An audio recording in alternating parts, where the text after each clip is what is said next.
Bueno, hoy vamos a hablar sobre el carácter plano de la Tierra. Si todos nosotros sospechamos que la Tierra es plana, pero no nos atrevemos a decirlo por temor a que piensen mal de nosotros, porque se supone que la actitud políticamente correcta consiste en pensar que la Tierra es esférica. Podemos empezar diciendo que todos los pueblos tuvieron una cosmogonía. A lo mejor los habitantes de las islas creían que el mundo era una isla en medio del mar, y los habitantes de las llanuras pensaron que era una llanura, y los pueblos de las zonas montañosas pensaron que su montaña era el centro de todo, pero esto a lo mejor. No lo sé. También se puede vivir en una isla y pensar que el mundo es una llanura. No veo por qué haya que ser tan lineal en el pensamiento. El caso es que cada pueblo imaginó el cosmos de distinto modo. Los filósofos hindúes imaginaron una tierra plana, sustentada por 4 pilares, apoyados sobre elefantes que descansaban sobre una gigantesca tortuga, que a su vez nadaba en un océano. Los sacerdotes babilonios describían al universo como una ostra, con agua arriba y abajo, las aguas de arriba y las aguas de abajo, ¿no? Todo sostenido por un cielo sólido,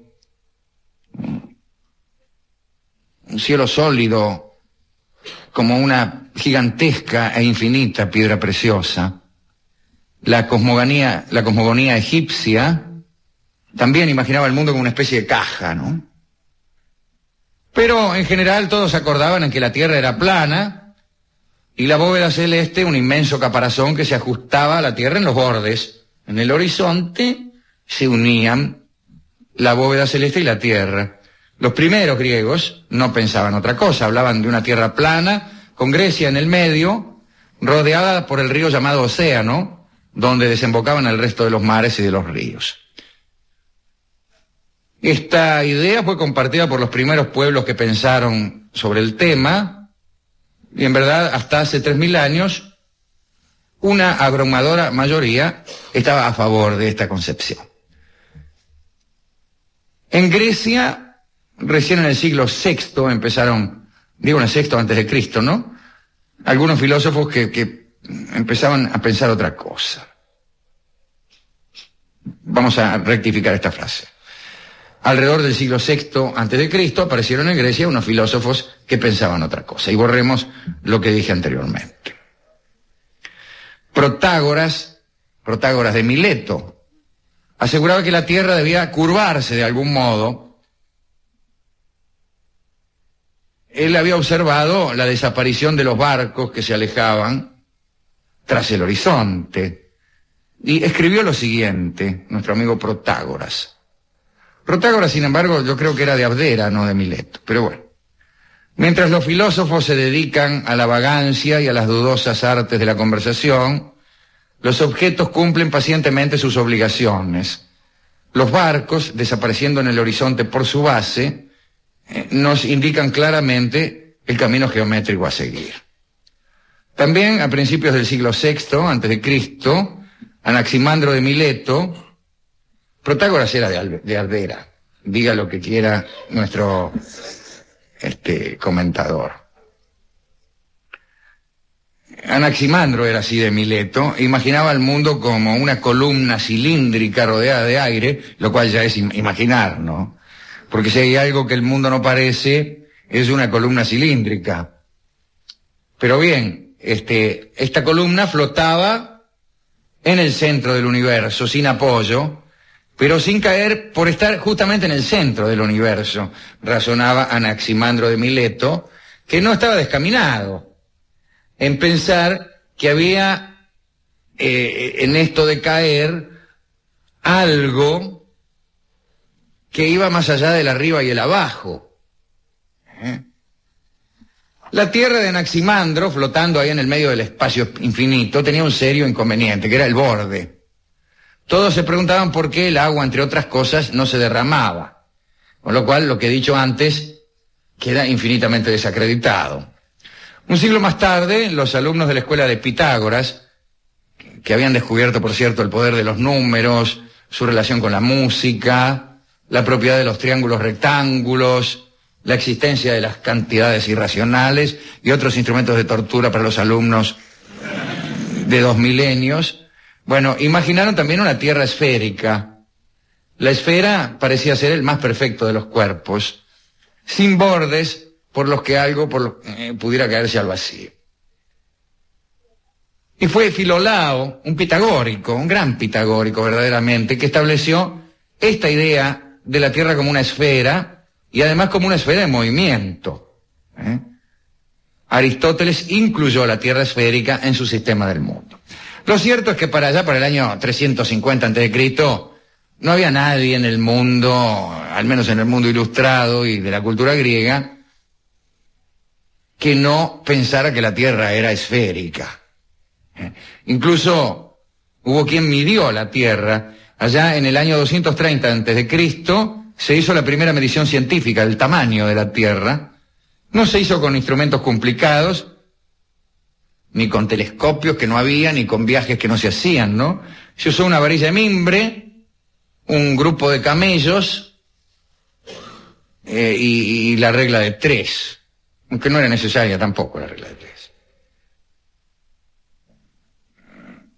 Sí, era necesaria. Pero de ojito también, bueno, no importa. Ahí estaba Eratóstenes de Cirene, que era un matemático, astrónomo, historiador, geógrafo y buen literato. Era encargado de la biblioteca de Alejandría, él, ¿no? Trabajaba ahí en Alejandría, donde había muchos macanudos que sabían cosas en aquel tiempo. Allí estaba la más grande concentración de libros y saber del mundo antiguo. Y Eratóstenes, oyó decir que al sur de Egipto, donde hoy está Asuán, en un lugar que se llamaba Siena, durante el solsticio de verano, o sea, el 21 de julio en el hemisferio norte, una varilla clavada verticalmente no proyectaba sombra alguna. Mientras que, digo, al mediodía, ¿no? Mientras que en Alejandría sí, proyectaba una sombra que formaba un ángulo de 7 grados. Entonces Eratóstenes conjeturó que esta diferencia se debía a la curvatura de la Tierra.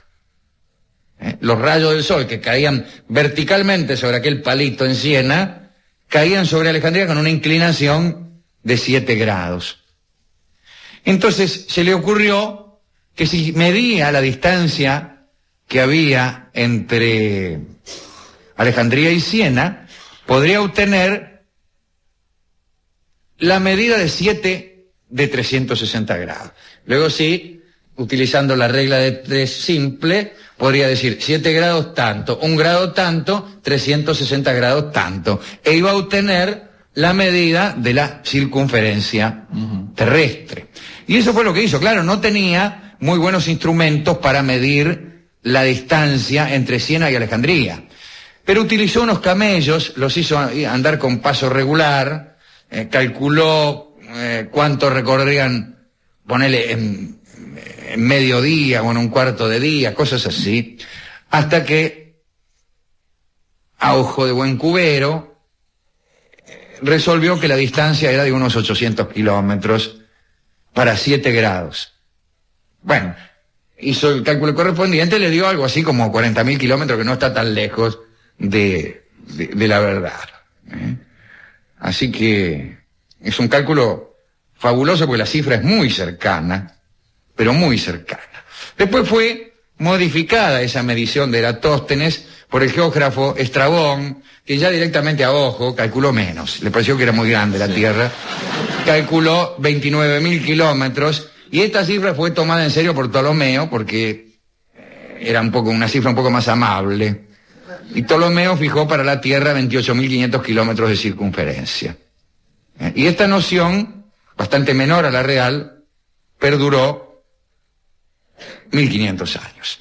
Hay que decir que contra lo que muchos sostienen, contra lo que muchos cuentan en historias elementales, la esfericidad de la Tierra no estaba en discusión en el momento de la travesía de Colón. La pelea con los geógrafos que se oponían al viaje no fue por la forma de la Tierra, sino por el tamaño. Incluso ya había globos terráqueos, construidos ese mismo año, que el primer globo terráqueo se construyó en ese año de 1492. Colón se basaba en los mapas de Ptolomeo y en el cálculo de Estrabón. Así que incluso le convenía que la Tierra fuera más chica porque era la única posibilidad, no existiendo América, de que sus naves verdaderamente llegaran al Japón. Que si no hubiera estado América en el medio, probablemente se hubiera perdido en la inmensidad del océano, este hombre. Aunque parezca mentira, existió hasta hace poco una sociedad de la Tierra plana. Después del colapso de la civilización, repito, civilización romana, allá en los siglos V, VI, los rastros de la astronomía griega se olvidaron también. Muchos escritores volvieron a ideas abandonadas varios siglos antes. Bueno, Lactancio, que es un poco anterior a esta época, sostenía que decir que la Tierra era redonda era un verdadero disparate. Cito a Lactancio en su libro Instituciones Divinas. Dice, ¿existe alguien lo suficientemente extravagante para estar convencido de que existen hombres que tienen los pies para arriba y la cabeza para abajo? ¿De que las hierbas y los árboles crecen descendiendo y que la lluvia y el granizo caen subiendo? Sí. Bueno, tanto Lactancio como el propio San Agustín sostenían que según la Biblia la Tierra era plana. Tomaron esta idea al pie de la letra y volvieron a pensar que nuestro planeta era un disco chato. Lo que... estoy pensando en San Agustín, disculpen que me haya detenido. Hoy con un amigo recordábamos una cita maravillosa de San Agustín, y es que todo lo que hay sobre la Tierra proyecta una sombra, dice Agustín. Es una enseñanza artística profundísima. Profundísima. Digo para los que inventan historias donde lo que sucede no arroja sombra. Todo entonces es chato y bidimensional. Todo lo que pasa produce una sombra y los sucesos de nuestra vida también proyectan una sombra. Pero bueno, además decía que la Tierra era plana. Una buena parte de los mapas medievales muestran la Tierra sin curvatura alguna, con Jerusalén en el centro y un gran océano rodeándolo todo. En unos documentos del siglo IX, que ahora se llaman falsa geográfica, aparece la siguiente afirmación. La Tierra tiene la forma de un cubo al este, de un triángulo al oeste, de un círculo al norte y hacia el sur no tiene forma alguna. En 1890, un señor llamado John Alexander Dowie fundó la Comunidad de la Tierra Plana en Illinois. Y esta sociedad estaba dedicada a hacer propaganda para una teoría según la cual la Tierra era una gran planicie con el polo norte en el medio, rodeado este polo de una muralla de hielo, naturalmente.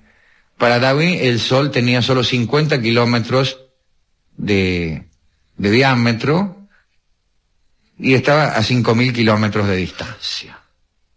¿Qué es lo que parece? Bueno, hay quienes pensaron que la Tierra era un rectángulo y hubo quienes creyeron que la Tierra era hueca, no hace mucho, con agujeros de acceso por los polos, y que en realidad vivimos mirando para adentro de la Tierra.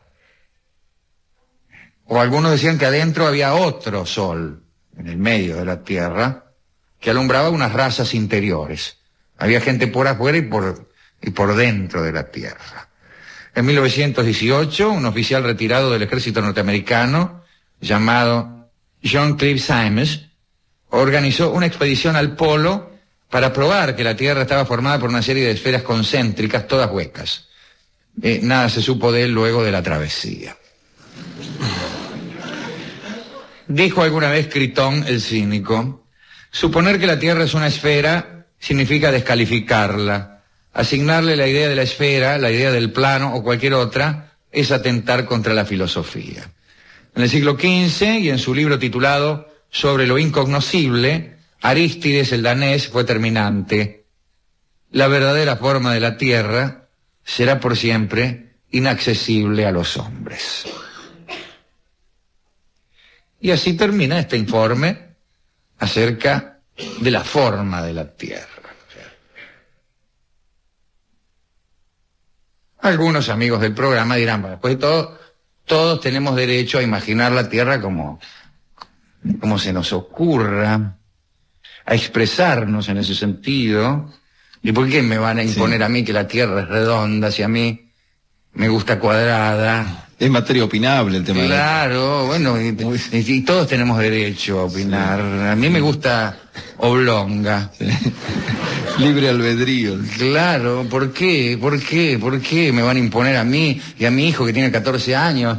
¿Por qué en el colegio le han dicho que la Tierra es redonda? ¿Por qué no lo dejan que se exprese?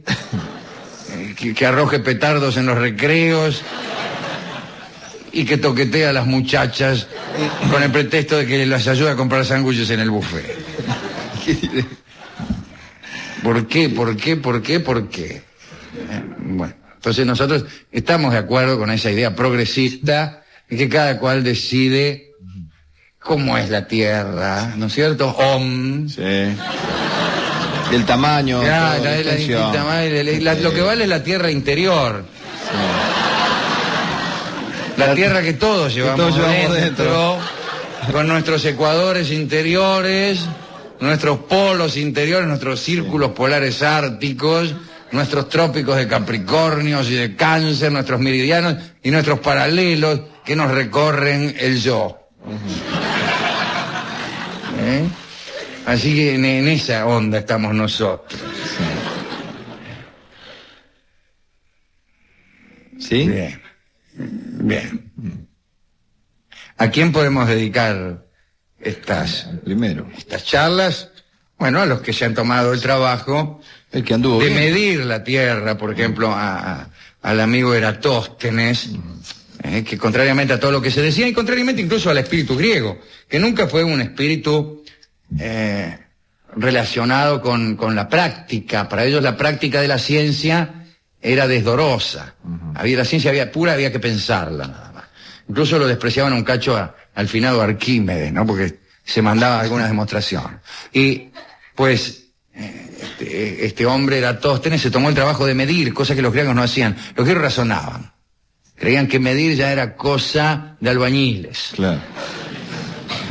Entonces, está bien. Es un espíritu verdaderamente moderno el de Eratóstenes, porque el concepto moderno de la ciencia, el método científico, etcétera, y su aplicación técnica depende justamente de la medición, de la rigurosidad de estas mediciones, de la exactitud. Bueno, entonces a todos los que aman la exactitud, al menos en el plano científico,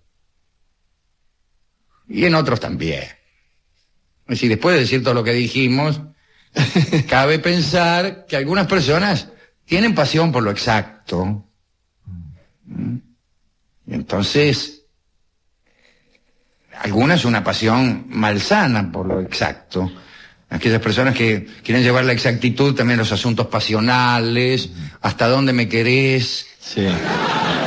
a quién querés más, a fulano o a mí, etcétera, hasta dónde, desde el cielo, qué cielo, qué nubes, qué cosa, hasta cuándo, qué día, por qué, cómo, de qué manera, hasta cuándo me vas a quedar, hasta qué día, será viernes, será la tarde, será lo... Hoy te di 5 besos, por hoy basta. Claro, bueno. Pero esas personas están más cerca del método científico que otras. También le dedicamos, a pesar de su error en este caso, esta charla a San Agustín, el Sí, claro. el amigo africano que era tan inteligente, y a todos aquellos que se han dado cuenta de que cualquier hecho en nuestra vida proyecta una sombra y que miden los alcances de esa sombra. ¿Con qué lo vamos a ilustrar? Hemos buscado tangos que abonaran la teoría de la Tierra plana y casi no los hay. No tanto porque los autores de tango fueran aventajados en ciencias cosmológicas, sino más bien porque no les importa mucho. En tanto que autores de tango, si la Tierra es redonda o cuadrada. Y me parece muy bien, porque el tango, contrariamente a lo que algunos piensan, es un género íntimo relacionado con sentimientos profundos acerca del carácter general de la vida, en tanto que esta vida influye sobre cada individualidad, y en cambio es un género que no se... así como medita, hace indagaciones metafísicas, las hace pocas de carácter físico. Por ahí las preguntas son hacia dónde vamos, de dónde venimos, quién se robó mi niñez, por qué pasa el tiempo, cosas por el estilo, pero en cambio no se pregunta a qué distancia está Siena de Alejandría. Sin embargo, ya que hablamos de la Tierra, hemos encontrado algunos tangos sobre la Tierra, y Tierra Querida no es un mal tango. Muy lindo. Es cierto que el título está infestado de un cierto sentimentalismo. Tierra Querida no es... Es decir, el adjetivo querida suele no aparecer en los tratados de geografía. Nuestra querida Tierra mide casi 40.000 kilómetros de circunferencia. El planeta la Tierra. ¿Cómo me gusta decir eso? Planeta la Tierra. En el planeta la Tierra. Sí. Aquí, en el planeta la Tierra. No en el planeta Tierra, como también es bastante ridículo decir, ¿no? Sí. En el planeta la Tierra es extraordinario. Bueno, Tierra Querida la va a tocar nuestro querido también, y más quizá que la Tierra, ¿no? Porque querer la Tierra es un poco general. Sí, claro. Los afectos hay que ejercerlos de un modo más bien acotado. Esa gente que quiere cosas muy grandes, en general es de mal querer. Sí. No es creíble.